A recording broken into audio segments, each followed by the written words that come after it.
आप सभी को जय मसीह की। प्रिय, जैसा कि आप सब जानते हैं कि हम यूहन्ना रचित सुसमाचार का अपना अध्ययन जारी रखे हुए हैं और अपना ध्यान उन तीनों विषयों पर केंद्रित किए हुए हैं जिनका यूहन्ना ने अपने सुसमाचार में वर्णन किया है कि यीशु मानवीय और दिव्य दोनों स्वभाव के थे और लोगों ने या तो यीशु को स्वीकार किया या फिर यीशु का इनकार किया। चौथे अध्याय में हम देखते हैं कि यीशु यरूशलेम में यहूदिया की आबादी वाले क्षेत्र को छोड़कर उत्तर में अपने गृह नगर और गलील सागर के आसपास के क्षेत्र में प्रिय लौटते हैं। इस विशेष यात्रा में प्रेरित यूहन्ना एक कुएं पर एक विशेष महिला के साथ यीशु की मुलाकात का वर्णन करता है और ऐसा करते हुए वह इस सुसमाचार के अपने तीनों थीमों को यानी अपने तीनों विषयों को प्रिय छूता है। आइए अब हम डायरेक्ट टेक्स्ट में चलते हैं। हम पढ़ लेते हैं चौथे अध्याय की पहली 4 आयतों को, जहां इस प्रकार लिखा है। फिर जब प्रभु को मालूम हुआ कि फरीसियों ने सुना है कि यीशु यूहन्ना से अधिक चेले बनाता और उन्हें बपतिस्मा देता है, यद्यपि यीशु स्वयं नहीं वरन उसके चेले बपतिस्मा देते थे, तब वह यहूदिया को छोड़कर फिर गलील को चला और उसको समरिया से होकर जाना अवश्य था। हमने अपने पिछले पार्ट में इस विचार को देखा था कि यीशु अपनी सेवकाई में इतनी जल्दी फरीसियों के विद्रोह का सामना नहीं करना चाहता था। प्रिय, शायद इसलिए कि सार्वजनिक दंगों से बचने के लिए यीशु ऐसा कर रहे थे या अन्य शहरों में आसानी से अपनी पहुंच बनाने के लिए। यीशु जब देखते हैं कि वे यानी फरीसी उसका पीछा कर रहे हैं, तब वे गलील को अपने जाने माने एकांत क्षेत्र में लौटने के लिए यहूदिया क्षेत्र को छोड़ देते हैं। अपने गंतव्य यानी अपनी डेस्टिनी तक पहुंचने के लिए यीशु को उस क्षेत्र से गुजरना था जो पहले उत्तरी साम्राज्य में हुआ करता था, जो उस समय तक सामरिया का क्षेत्र कहलाने लगा था। प्रियो, सामरी लोग उन यहूदियों की मिश्रित नस्ल के वंशज थे यानी मिक्स्ड ब्रीड, जो मूल रूप से उत्तरी साम्राज्य यानी नॉर्दर्न किंगडम में रहते थे। वे 722 ईसा पूर्व अशूरियों द्वारा पराजित हो गए थे और बुद्ध परस्त देशों में स्कैटर हो गए थे, बिखर गए थे। तब से उत्तरी राज्य खोया हुआ राज्य यानी लॉस्ट किंगडम के रूप में जाना जाता है। प्रियो, आखिरकार उन क्षेत्रों को आबाद करने के लिए ये नॉर्दर्न किंगडम के लोग वापस लौटते हैं, जो कभी पुराना उत्तरी साम्राज्य कहलाता था, परंतु वे अब विदेशी राष्ट्रों के साथ अंतरजातीय विवाह करके पूर्ण यहूदी नहीं बचे थे। फिर भी पूर्ण यहूदियों की तरह वे इब्राहिम को अपना पूर्वज होने का दावा करते थे, चूंकि वे उत्तर साम्राज्य के पुराने क्षेत्र में रहते थे, जिसकी कभी राजधानी क्या होती थी? सामरिया थी। इसलिए उस क्षेत्र के निवासियों को क्या कहते थे? सामरी कहते थे। हम 5वीं और 6वीं आयतों को पढ़ लेते हैं, जहां इस प्रकार लिखा है। इसलिए वह सुखार नामक सामरिया के एक नगर तक आया जो उस भूमि के पास है जिसे याकूब ने अपने पुत्र यूसुफ को दिया था, और याकूब का कुआं भी वहीं था। अतः यीशु मार्ग का थका हुआ उस कुएं पर यूं ही बैठ गया। ये बात 6 घंटे के लगभग हुई। सामरिया कभी उत्तरी साम्राज्य की राजधानी थी, लेकिन यीशु के समय तक इसका वर्चस्व और आकार दोनों ही काफी दब चुके थे, कम हो चुके थे। जिस कुएं का जिक्र इस घटना में किया गया है, वह कुआं प्रियो आज भी वर्चस्व है, परंतु अब इस कुएं के ऊपर एक चर्च भवन बना दिया गया है और ये कुआं अब चर्च भवन के अंदर है, क्योंकि इसे पवित्र स्थान जानकर कुएं के ऊपर चर्च भवन का निर्माण कर दिया गया है। यह है उस स्थान के निकट स्थित है जहां याकूब के 12 पुत्रों में से एक यूसुफ की अस्थियों को यहूदियों द्वारा मिस्र छोड़ने के बाद यहां दफनाया गया था, और साथ ही यहूदी यूसुफ के और भी अवशेष अपने साथ यहां लेकर आए थे। यहां ध्यान दें कि यूहन्ना यीशु का वर्णन एक थके हुए यात्री के रूप में करता है। यीशु गर्मी के कारण थका हुआ, धूल से भरा हुआ, प्यासा था। यह तेज धूप में लंबी यात्रा पर किसी आम इंसान की प्रतिक्रिया जैसी दिखाई देती है। जैसे एक आम आदमी धूप में चलते समय प्रतिक्रिया दिखाता है, वैसी यहाँ यीशु की भी प्रतिक्रिया दिखाई देती है। यह स्थान यरूशलेम से 31 मील यानी 50 किलोमीटर लगभग उत्तर में था और संभवतः यात्रा करते हुए यह यीशु का दूसरा दिन रहा होगा प्रियो। यह घटना दोपहर के समय की है, जो गर्मियों के मौसम का सबसे गर्म समय माना जाता है। ऐसे में यीशु कुएं के पास राहत वाली जगह पर पहुंचता है और आगे बढ़ने से पहले आराम करने के लिए वहां बैठता है। प्रियो, उस महिला के साथ यीशु की अद्भुत मुलाकात को समझने के लिए हमें यहां जानना उपयोगी होगा कि यहूदी लोग सामरिया के बारे में क्या महसूस करते थे। आसान शब्दों में कहें तो यहूदी सामरियों से नफरत करते थे, क्योंकि वे मिश्रित रक्त यानी मिक्स्ड ब्लड के हो गए थे, और इसलिए यहूदी सामरियों को अशुद्ध जाति मानते थे। साथ ही वे उनसे इसलिए भी नफरत करते थे क्योंकि वे अपनी आराधना के लिए बेतल जाते थे, जो उत्तरी साम्राज्य द्वारा स्थापित आराधना स्थल था, जिसे उत्तरी साम्राज्य के राजा यरोबाम ने बहुत पहले बनवाया था, ताकि उत्तरी राज्य के लोग यरूशलेम न जाकर बेतेल में आराधना करने के लिए जाएं, ताकि उत्तरी साम्राज्य में उसकी यानी यरोबाम की पद प्रतिष्ठा और उसका वर्चस्व शक्ति बरकरार रह सके। इसके अतिरिक्त सामरी धर्मशास्त्र की पहली 5 पुस्तकों को ही प्रमाणिक पुस्तकें मानते थे, यानी तोरा को। साथ ही वे भविष्यवक्ता को भी अस्वीकार करते थे, भविष्यवक्ताओं को भी वो लोग नहीं मानते थे।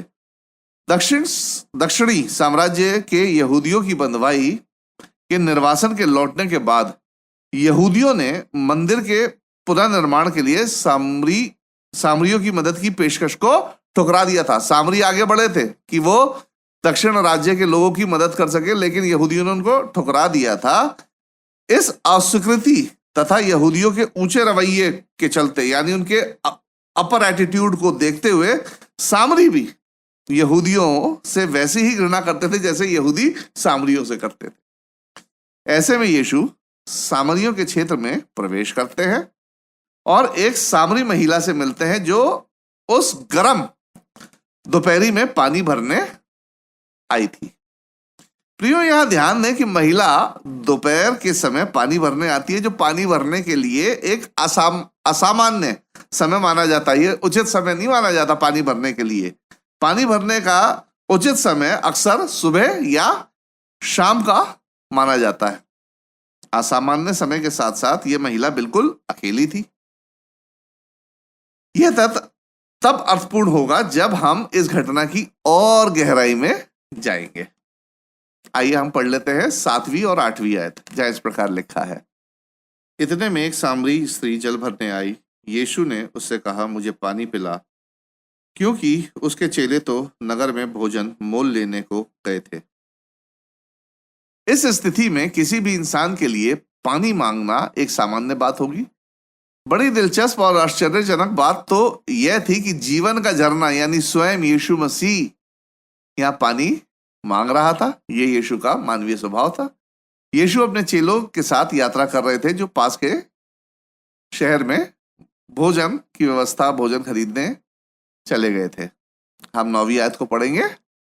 उस सामरी स्त्री ने उससे कहा, तू यहूदी होकर मुझ सामरी स्त्री से पानी क्यों मांगता है? क्योंकि यहूदी सामरियों के साथ किसी प्रकार का व्यवहार नहीं रखते।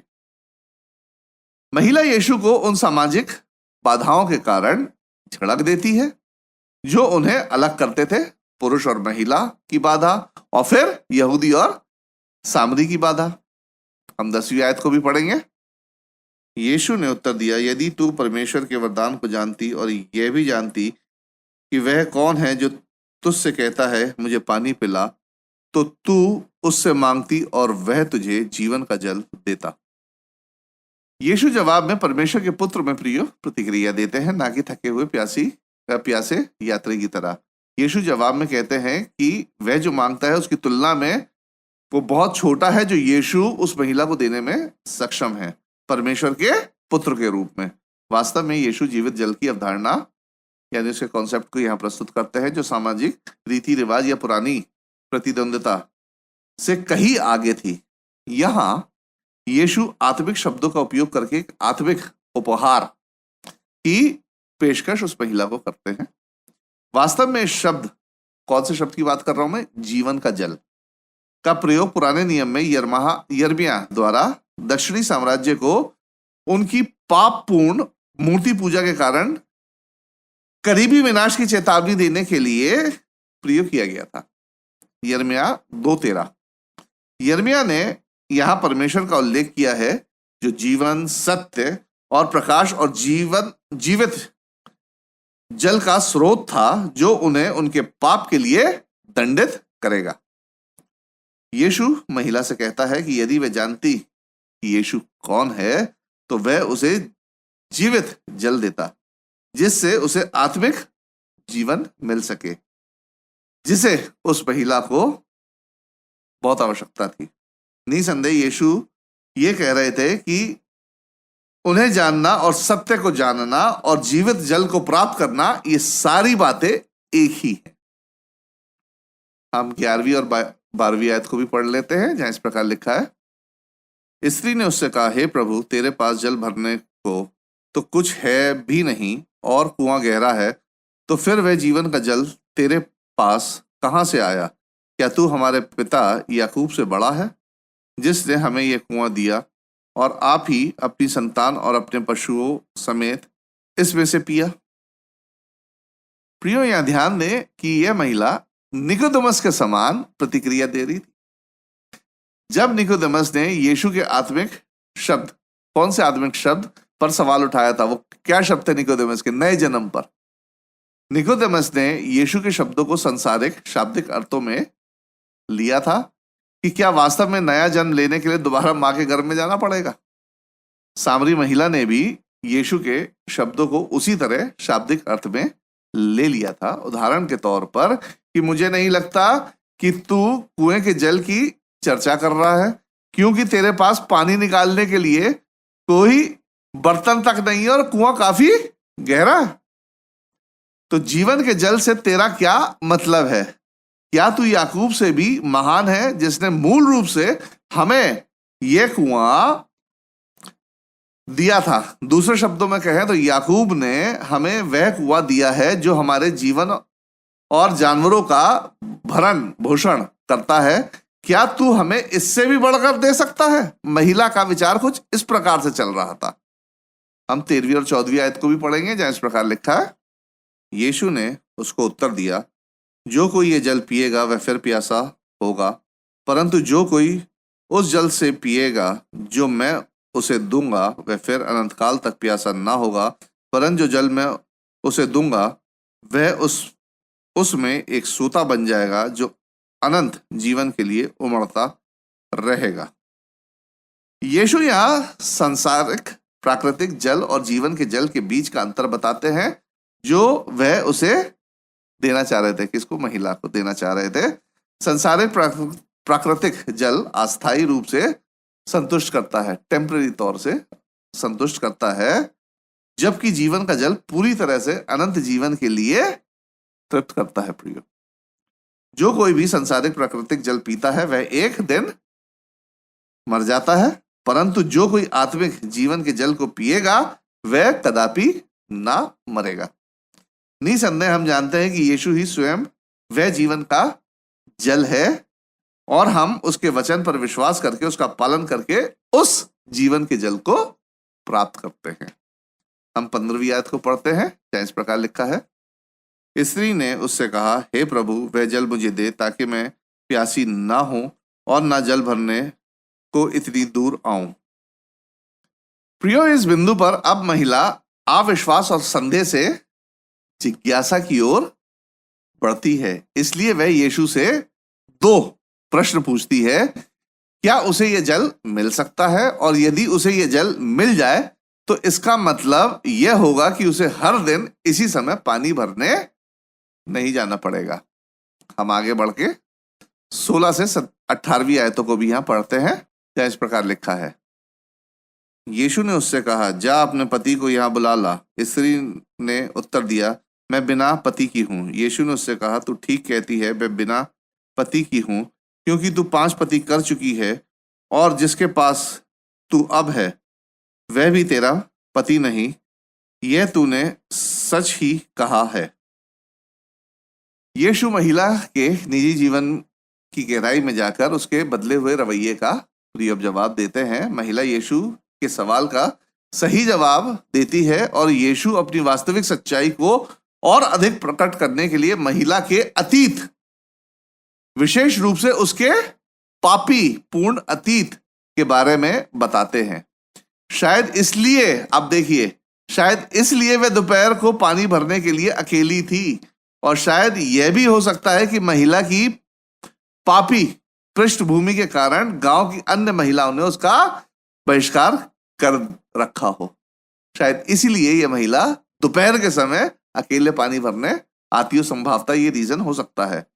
यहां ध्यान दें कि यीशु उसे जीवन का जल या नया जन्म प्रदान करने की पेशकश रख रहे थे, परंतु अन्य सभी की तरह उसे भी विश्वास और पश्चाताप से ही अपनी शुरुआत करनी थी, जैसे हर कोई करता है। प्रिय, हम 19 और 20वीं आयत को पढ़ेंगे, जहां इस प्रकार लिखा है। स्त्री ने उससे कहा, हे प्रभु, मुझे लगता है कि तू भविष्यवक्ता है। हमारे बाप दादों ने इसी पहाड़ पर आराधना की, और तुम कहते हो कि वह जगह जहां आराधना करनी चाहिए यरूशलेम में है। यहां देखिए कि महिला अब जिज्ञासा, क्यूरियोसिटी से प्रारंभिक अब विश्वास की ओर बढ़ती है। जिज्ञासा से प्रारंभिक विश्वास की ओर बढ़ती है। वह अब यीशु को एक प्रकार का भविष्यवक्ता के रूप में देखती है। पूरी तरह से सही तो नहीं, फिर भी वह सही दिशा की ओर आगे बढ़ रही थी। अब तक यीशु ने जो कुछ भी महिला के आगे प्रदर्शित किया था, उसी के आधार पर वह सामरियों और यहूदियों के बीच के एक प्रमुख विवाद के संबंध में प्रश्न पूछती है। जो यहूदियों और सामरियों के बीच का एक विवाद था, उसके विषय में अब यह महिला यीशु से एक प्रश्न पूछती है, जिसका अर्थ था कि आराधना करने के लिए सही जगह कहाँ है, बेतल में या फिर यरूशलेम में। बेतल मतलब उत्तरी साम्राज्य में जो स्थापित किया गया था आराधना के लिए, और यरूशलेम जो दक्षिण राज्य में स्थापित किया गया था। तो उचित जगह यहां महिला पूछती है कि आराधना करने के लिए क्या है, बेतल है या यरूशलेम है। देखा जाए तो महिला की सोच यहां ये थी कि उसके पापी होने का खुलासा तो हो चुका था, अब तो फिर वह अपने पापों से शुद्ध होने के लिए कहां जाए, क्योंकि लोग पाप से शुद्ध होने के लिए, पाप बलि चढ़ाने के लिए कहां जाते थे, मंदिर ही जाते थे। इसलिए वह जानना चाहती थी कि बलिदान चढ़ाने के लिए सही जगह कौन सी रहेगी, बेतेल या यरूशलेम। महिला का विवेक अब खुलने और साफ होता जा रहा था। उसमें धार्मिकता की भूख बढ़ती जा रही थी, इसलिए उसका यह सब जानना महत्वपूर्ण होता जा रहा था। यीशु के साथ उसकी मुलाकात ने उसके अंदर एक धार्मिकता की एक चिंगारी को जगा दिया था। महिला ने जीवन के जल को ग्रहण कर लिया था, और जीवन के जल का असर अब महिला पर प्रिय दिखने लगा था। आइए हम 21 से 24वीं आयतों को यहां पढ़ेंगे, जहां इस प्रकार लिखा है। यीशु ने उससे कहा, हे नारी, मेरी बात का विश्वास कर कि वह समय आता है कि तुम ना तो इस पहाड़ पर पिता की आराधना करोगे, ना यरूशलेम में। तुम जिसे नहीं जानते उसकी आराधना करते हो, और हम जिसे जानते हैं उसकी आराधना करते हैं, क्योंकि उद्धार यहूदियों में से है।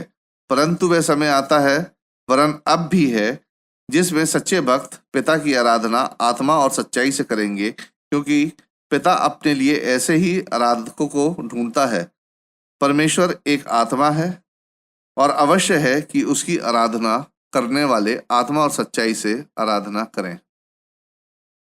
यीशु सीधे महिला के सवाल का जवाब देते हैं और आराधना के पूरे मुद्दे को विस्तार से बताते हैं, जो न केवल यहूदियों और सामरियों के बीच विवाद का कारण बना हुआ था, परंतु आज कई कलीसियाओं की समस्या का भी प्रिय समाधान करता है। यीशु का जवाब, यीशु आराधना के विषय में 3 बातें कहते हैं कि वह समय आता है कि जब यह महत्वपूर्ण नहीं रहेगा कि भौतिक मंदिर कहाँ है, भौतिक मंदिर कहाँ स्थित होगा आराधना करने के लिए, यह महत्वपूर्ण नहीं रहेगा।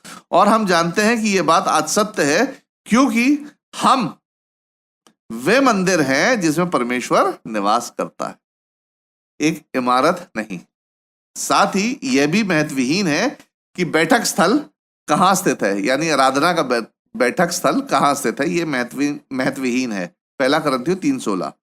जहां तक यहूदी और सामरी के बीच उस समय का विवाद था, तो यीशु से बताते हैं कि उस समय जब ये घटना हुई थी, जब यीशु का संवाद उस महिला से चल रहा था, उस समय आराधना करने का सही स्थान यरूशलेम था, क्योंकि मसीहा को दक्षिणी साम्राज्य की 2 जनजातियों में से एक, यहूदा में से आना था, ना कि उत्तरी साम्राज्य की 10 जनजातियों में से।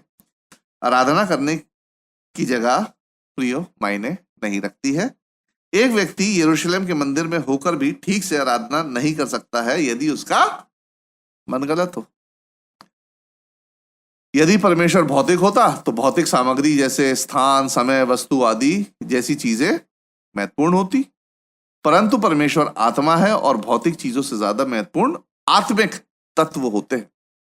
जैसे उदाहरण के तौर पर गीत गाना क्या है? शारीरिक है, परंतु एक आनंदित हृदय आत्मिक होता है। रोटी और दाखरस क्या है? भौतिक है, फिजिकल है, परंतु प्रेम पूर्ण एकता में यीशु को याद करना आत्मिक और सत्य है। धन भौतिक है, पैसा भौतिक है, उदारता पूर्वक और हर्ष से देना आत्मिक है। शब्द भौतिक है, परंतु यीशु के वचनों का प्रचार और सिखाना आत्मिक है। हम सही काम कर सकते हैं, सही शब्दों का प्रयोग कर सकते हैं, परंतु सही और सच्ची भावना के बिना हमारी आराधना व्यर्थ और असत्य होने के साथ साथ अनआत्मिक, अनस्पिरिचुअल होती है। प्रियो, आइए हम आगे बढ़ के 25 और 26वीं आयतों को पढ़ते हैं, जहां इस प्रकार लिखा है। स्त्री ने उससे कहा, मैं जानती हूं कि मसीहा जो क्रिस्त कहलाता है आने वाला है। जब वह आएगा तो हमें सब बातें बता देगा। यीशु ने उससे कहा, मैं जो तुझसे बोल रहा हूं वही हूं। महिला अब यीशु के बारे में सच्चाई को समझने की कगार पर थी और आने वाले उद्धारकर्ता के संबंध में अपने विश्वास और आशा को प्रियो ये महिला स्वीकार करती है। सामरियों का मानना था कि उद्धारकर्ता एक भविष्यवक्ता या फिर कोई सांसारिक शासक जैसे दाऊद था होगा। वे उद्धारकर्ता को पुनः स्थापक यानी रिस्टोरर या ताहेब कहते थे। फिर भी महिला इन शब्दों का उपयोग ना करके वे यहूदी मसीहा के साथ क्रिस्ट शब्द का उपयोग करती है। यहां ध्यान दें कि कैसे महिला यीशु को अस्वीकार करने से लेकर उद्धारकर्ता में अपनी आशा व्यक्त करने तक पहुंच चुकी थी। अब वह सत्य से ज्यादा दूर नहीं थी। यीशु उसे यह बताकर कि वह ही मसीहा है, महिला की भ्रांति यानी महिला की कंफ्यूजन को यीशु दूर करते हैं। यह इस घटना के संवाद का प्रियो क्लाइमैक्स था, उत्कर्ष था, और यीशु का अपने बारे में अकेले जन को मसीहा की घोषणा करना प्रियो ये एक असामान्य बात थी कि एक अकेली महिला के सामने यीशु अपने आप को मसीहा घोषित करते हैं, और वो भी एक सामरी महिला के सामने। यीशु अपने उत्तर में उस महिला को यह ध्यान भी दिला रहे थे प्रियो कि वे सब चीजें जो उसे मसीहा से आशा थी, वे सब यीशु ने उसके लिए किया है। जैसे उदाहरण के तौर पर यीशु ने उसे उस आत्मिक जीवन की पेशकश की जो एक मसीहा ही कर सकता था। यीशु ने उससे खुलासा किया कि सच्चा मंदिर कहाँ होना चाहिए, जो आने वाला मसीहा ही खुलासा कर पाता। यीशु मनुष्य के हृदय को प्रकट करता है, उसके महिला के हृदय को यीशु प्रकट करता है। जैसे भविष्यवक्ताओं ने कहा था कि यह कार्य मसीहा ही ऐसा कर सकता था, और यीशु मसीह ने किया। यीशु ने परमेश्वर की सच्ची इच्छा को प्रकट किया, यानी सच्ची आराधना आत्मा से, जो आने वाला मसीहा ही ऐसा कर सकता था। यीशु ने स्वयं को मसीहा के रूप में प्रकट किया, जो एक आने वाला सच्चा मसीहा ही अपने आप को प्रकट कर सकता था। तो जो आशा उस महिला को थी कि मसीहा मेरे लिए करेगा, यीशु मसीह ने सारी चीजें वहां प्रकट की। अब तक प्रेरित लौट आए थे और उनके सामने अजीब दृश्य था कि यीशु एक सामरी महिला से बातें कर रहे थे, परंतु प्रेरित यीशु से इस बारे में पूछने का साहस जुटा नहीं पा रहे थे। हम आगे बढ़कर 27 से 30 आयतों को पढ़ते हैं, जहां इस प्रकार लिखा है। इतने में उसके चेले आ गए और अचंभा करने लगे कि वह स्त्री से बातें कर रहा है, तो भी किसी ने ना पूछा तू क्या चाहता है या किस लिए उससे बातें करता है। तब स्त्री अपना घड़ा छोड़कर नगर चली गई और लोगों से कहने लगी, आओ एक मनुष्य को देखो जिसने सब कुछ जो मैंने किया मुझे बता दिया। कहीं यही तो मसीह नहीं नहीं है। अतः वे नगर से निकलकर उसके पास आने लगे। प्रेरित अपने सामने के दृश्य पर आश्चर्य प्रकट करते हैं और महिला दूसरों को आते देख, दूसरे कौन है यहाँ? प्रेरित लोग। सब कुछ पीछे छोड़ देती है और अपनी शर्म की परवाह ना करते हुए दूसरों को बताती है कि वे यीशु को क्या मानती है। महिला की गवाही के बल पर नगर यीशु को देखने के लिए प्रियो इकट्ठा होने लगता है। हम आगे पढ़ेंगे 31 से 38 वर्षों को भी हम यहाँ पढ़ लेंगे, जहाँ इस प्रकार लिखा है। इस बीच उसके चेलों ने यीशु से यह विनती की, हे रब्बी कुछ खा ले। परंतु उसने उनसे कहा, मेरे पास खाने के लिए ऐसा भोजन है जिसे तुम नहीं जानते। तब चेलों ने आपस में कहा, क्या कोई उसके लिए कुछ खाने को लाया है? यीशु ने उनसे कहा, मेरा भोजन ये है कि अपने भेजने वाले की इच्छा के अनुसार चलूं और उसका काम पूरा करूं। क्या तुम नहीं कहते कटनी होने में अब भी 4 महीने पड़े हैं? देखो मैं तुमसे कहता हूं, अपनी आंखें उठाकर खेतों पर दृष्टि डालो कि वह कटनी के लिए पक चुके हैं। काटने वाला मजदूरी पाता है और अनंत जीवन के लिए फल बटोरता है, ताकि बोने वाला और काटने वाला दोनों मिलकर आनंद करें। क्योंकि यहाँ पर यह कहावत ठीक बैठती है, बोने वाला और है और काटने वाला और। मैंने तुम्हें वह खेत काटने के लिए भेजा जिसमें तुमने परिश्रम नहीं किया, दूसरों ने परिश्रम किया और तुम उनके परिश्रम के फल में भागी हुए। इस बीच प्रेरित चाहते थे कि यीशु इस क्षण के महत्व को भूलकर खाने पर अपना ध्यान केंद्रित करे, परंतु जो कुछ हुआ था उसके आधार पर यीशु मसीह उन्हें शिक्षा देने और सिखाने के लिए उस क्षण का उपयोग करते हैं। एक बार फिर से यीशु उनसे आत्मिक स्तर पर बातें करते हैं और कहते हैं कि उनकी यानी यीशु की संतुष्टि किस चीज में है? परमेश्वर की इच्छा पूरी करने से यीशु की संतुष्टि होती है, भौतिक चीजों से नहीं। अर्थात जीवन का जल स्वर्ग से रोटी, ना कि कुएं का जल या फिर संसारिक रोटी से। प्रेरितों को अपनी आंखें खोलनी होंगी और देखना होगा कि लोग उनके द्वारा दिए जाने वाले आत्मिक भोजन के लिए कितने भूखे और प्यासे थे। दूसरों को जीवन का जल देना और परमेश्वर की इच्छा को पूरी करने से ही प्रियो सबसे ज्यादा क्या मिलती है? संतुष्टि मिलती है। प्रियो, आनंद परमेश्वर की इच्छा, चाहे वो कुछ भी हो, परमेश्वर की इच्छा को पूरा करने से मिलता है। कुछ लोग बोते हैं तो कुछ लोग काटते हैं, परंतु परमेश्वर की इच्छा पूरी करने का प्रतिफल दोनों को ही मिलता है। निसंदेह ये उस महान आज्ञा का पूर्वालोकन था जो यीशु उन्हें अपने पुनरुत्थान के बाद और अपने स्वर्गारोहण से पहले देते हैं, जो मरकुस रचित सुसमाचार के 16वें अध्याय की 15वीं आयत में दर्ज है कि तुम सारे जगत में जाकर सारी सृष्टि के लोगों को क्या करो? सुसमाचार प्रचार करो। दोबारा इस महिला को प्रियो नहीं देखा गया नए नियम में, परंतु उसमें उभरते जीवित जल ने अब उन लोगों में प्यास बढ़ा दी थी जिनके साथ महिला ने यीशु की मुलाकात का वाक्य साझा किया था। हम 39 वर्ष को भी पढ़ेंगे, जहां इस प्रकार लिखा है, उस नगर के बहुत से सामरियों ने उस स्त्री के कहने पर यीशु पर विश्वास किया, क्योंकि उसने ये गवाही दी थी, उसने सब कुछ जो मैंने किया है मुझे बता दिया। कई लोगों ने महिला की बातों का विश्वास किया और प्रभु का अनुसरण किया। महिला की गवाही ने, ना कि महिला के ज्ञान, कार्य या शिक्षण आदि ने दूसरों को प्रभावित किया। परंतु महिला की गवाही ने दूसरों को प्रभावित किया। ये होती है प्रियो एक गवाही की ताकत। हम 40 से 42 वर्सेस को भी पढ़ लेंगे जहां इस प्रकार लिखा है, इसलिए जब ये सामरी उसके पास आए तो उससे विनती करने लगे कि हमारे यहाँ रहे। अतः वह वहां 2 दिन तक रहा। उसके वचन के कारण और भी बहुत से लोगों ने विश्वास किया और उस स्त्री से कहा, अब हम तेरे कहने ही से विश्वास नहीं करते, क्योंकि हमने आप ही सुन लिया और जानते हैं कि यही सचमुच में जगत का उद्धार करता है।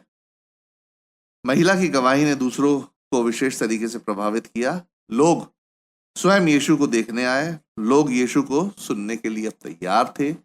लोगों ने महिला की बात पर विश्वास किया और उसे सुनने के बाद यीशु पर विश्वास किया। अतः लोगों ने यीशु पर प्रियो विश्वास किया। तो हमारा यह पाठ यहीं समाप्त होता है। अगले हफ्ते नए पाठ के साथ प्रियो मैं आपके सामने फिर हाजिर होऊंगा। तब तक के लिए मुझ राजीव लैम्बर्ट की तरफ से आप सभी लोगों को जय मसीह।